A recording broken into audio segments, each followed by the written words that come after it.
Your favorite shopping destination, Value Zone Hypermart. ఇప్పుడు మన అమీర్పేట్ లో పిల్లర్ నంబర్ 1081 వద్ద. మీరు సంగీతం రాదు అన్న మాట కరెక్ట్ కాదేమో. మీ మనసులో పుట్టే సంగీతానికి మీరు స్వరం చెప్పలేకపోవచ్చు, కానీ బాలు గారికి కూడా సంగీతం నేర్చుకోలేదు కదా. ఆయన బిగినింగ్లో ఏంటో గుర్తులు పెట్టుకునేవారు పాడటానికి, స్వరాలు రాసేవారు కదా, గుర్తులు పెట్టుకుని పాడిన సందర్భం ఉంది. కానీ చాలా అద్భుతంగా పాడిన గాయకుడు కదా. ఎలాగా సాధ్యపడింది అని అంటే మరి నేర్చుకోలేదు.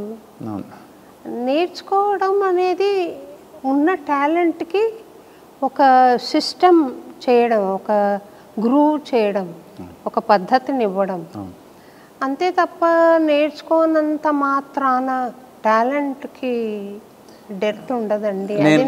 అది నమ్ముతా మేడం. ఎందుకంటే ఇప్పుడు ఏ ఆఫ్రికా అడవుల్లోని వాళ్ళు ఆఫ్రికన్ ఫోక్ సాంగ్స్ క్రియేట్ చేస్తారు, వాళ్ళకి ఏం సంగీతం వచ్చు.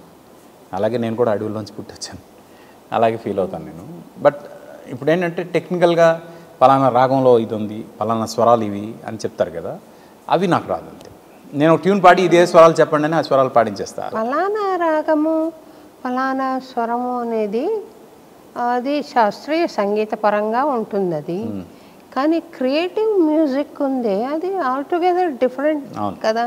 అంటే రెండు రకాలు ఉంటారు మేడం. ఇప్పుడు ఏదైనా ఒక సిచ్యువేషన్ చెప్పారనుకోండి, ఈ సిచ్యువేషన్కి నేను ఇప్పుడు శివరంజని రాగంలో చేయాలి అని మ్యూజిక్ డైరెక్టర్ కూర్చొని శివరంజని రాగం ఫస్ట్ అనుకుని దాన్ని బట్టి కంపోజ్ చేస్తాను. నేనేంటంటే ఆ సిచ్యువేషన్కి ఒక ట్యూన్ చేయాలి అని ట్యూన్ చేస్తాను, అది తర్వాత శివరంజని అవుతుంది. అది తేడా. ఆ పద్ధతి కరెక్ట్ అంటాను నేను అదే నమ్ముతాను మేడం. ఎందుకంటే హార్ట్ స్పందించాలి అని. సకలం హే సఖే జానామి తత్ప్రకట విలాసం పరమం దదసే అని ఒక అన్నమాచార్య కీర్తన ఉంది. నేనెప్పుడు నాకు బహుశా 18-19 ఇయర్స్ అప్పుడు కంపోజ్ చేశాను. అది పాట పాడేశాను అంతే. ఇదేం రాగం అని ఆలోచన చేస్తే నాకు తెలియలేదు. వినాయకపాణి గారికి నేను మూర్ఛన అనుకున్నాను ఒకసారి. సరి మా ప నీ సా సా నీ దా ప మా రే సా ఇట్లా వస్తుంది, ఏంటిది అని.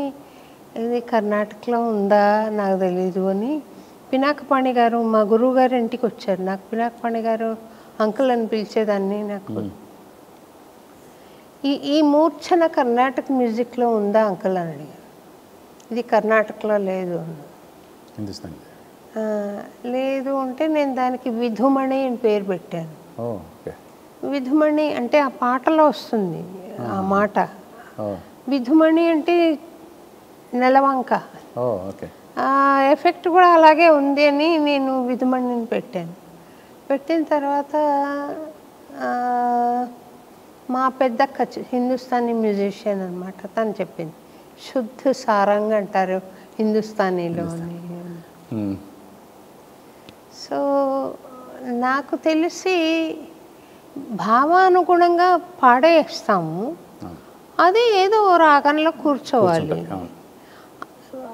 అది కనీసం శాస్త్రీయ సంగీతం పేరు చెప్పకుండా చిత్ర సంగీతం, సినిమా సంగీతం అంటే అది సన్నివేశ బలమున్న పాట కాబట్టి దానికి సంగీతం వచ్చా రాదా అనేది ప్రసక్తి కాకూడదు.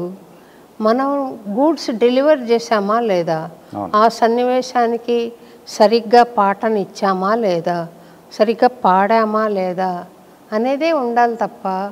నేను అదే నమ్ముకుని వచ్చాను మేడం. బట్ నా కాంటెంపరీస్ని చూస్తే నాకు కొంచెం ఈర్ష్యగా ఉంటుంది. ఇప్పుడు కీరవాణి గారు లాంటి వాళ్ళు చూస్తే వాళ్ళకి ఎంత నాలెడ్జ్ ఉందండి సంగీతం మీద. అంటే చూసినప్పుడు ఇంత నాలెడ్జ్ ఉంది, నాకు ఏమీ రాదు అనే ఒక ఫీలింగ్ ఉంటుంది. ఎందుకంటే అంత నాలెడ్జ్ తోటి కంపోజ్ చేసిన వాళ్ళని చూస్తున్నప్పుడు ఏమీ రాకుండా కంపోజ్ చేస్తున్న నాకు నేను చూస్తున్నప్పుడు కొంచెం అనిపిస్తుంది అంత నాలెడ్జ్ ఉంది కదా ఆయనకి అని. అది జస్ట్ మై ఫీలింగ్ అంతే. నాలెడ్జ్ ఏముందండి, నేర్చుకుంటే వస్తుంది, చదువుకుంటే వస్తుంది. By birth what you get is more precious. దాన్ని చిజిల్ చేసి దాన్ని డెవలప్ చేసుకునే ఒక ప్రయాసలో నేర్చుకుంటారు తప్ప.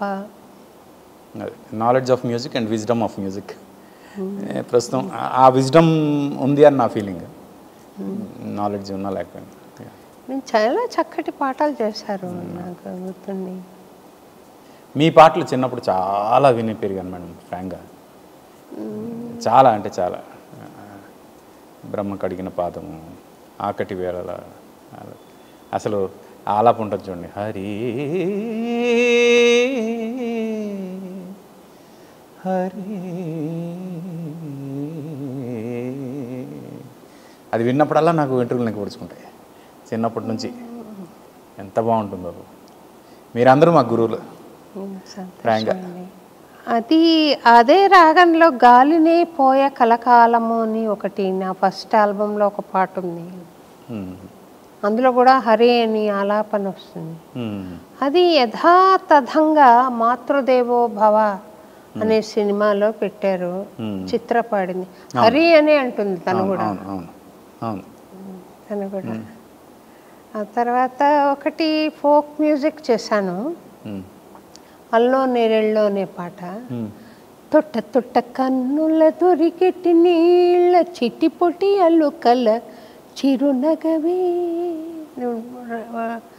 చేస్తే అలాగే ఆ మోస్తరులోనే వచ్చే పాట ఎస్వి కృష్ణారెడ్డి గారు పెట్టారు సినిమా. ఆయన ఇక్కడికి వచ్చారు. వచ్చినప్పుడు నేను సందర్భం వచ్చి ఆ పాట ఇలా తొట్ట తొట్ట కన్నుల అన్నమాచార్య సాహిత్యాన్ని అనుసరించే రాశారు మరి వారి పాటకు కూడా. అంటే మీరు ఆ పాట పాడగలరా అని అడిగారు నన్ను.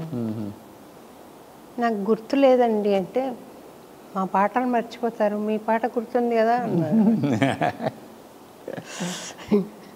తర్వాత ఈ మనసంతా నువ్వే అని ఒక పాట పాడారు. టైటిల్ ఆఫ్ ద మూవీ కూడా అదే కదా, నీ స్నేహం ఇక రాదు అని. నేను చూసిన గుర్తండి, నాకు స్టోరీ పూర్తిగా ఇప్పుడు గుర్తులేదు కానీ బాగుంది సినిమా, పాటలు బాగా చేస్తాడు ఈ అబ్బాయి అని నేను అప్పుడు అనుకున్న మాట అయితే వాస్తవం. మనసంతా నువ్వే, మనసంతా నువ్వే. ఆ పాట ఒకసారి అంటారా? నీ స్నేహం ఇక రాను అని కరిగే కలగా అయినా ఈ దూరం నూరాకు అని నన్ను వెలివేస్తూ ఉన్నా. మనసంతా నువ్వే, నా మనసంతా నువ్వే, మనసంతా నువ్వే, నా మనసంతా నువ్వే.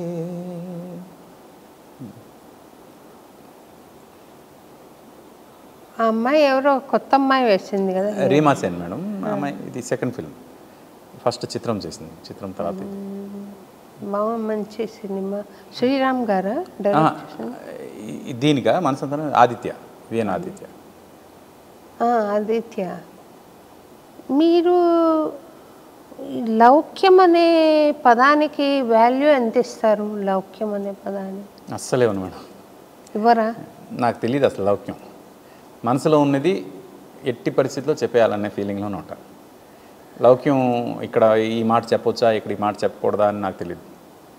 మనసులో అనిపించింది చెప్పాలి, ఎందుకంటే రాత్రి నేను ప్రశాంతంగా నిద్రపోవాలి.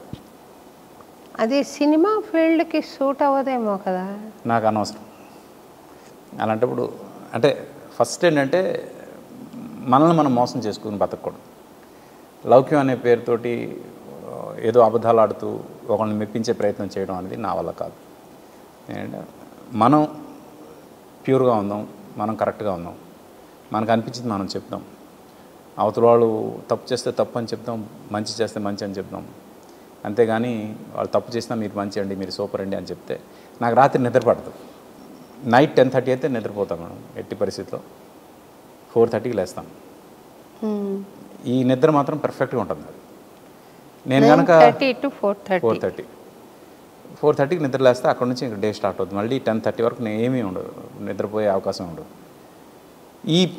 ఈ టైం పర్ఫెక్ట్గా నిద్రపోవాలంటే మాత్రం డెఫినెట్గా ఈ మిగతా టైంలో నేను ఎక్కడ తప్పు చేయకూడదని నా ఫీలింగ్. అనవసరంగా ఒకళ్ళని పొగడాలన్నా, అనవసరంగా ఒకళ్ళని తగ్గించాలన్నా రెండూ తప్పని నా ఫీలింగ్.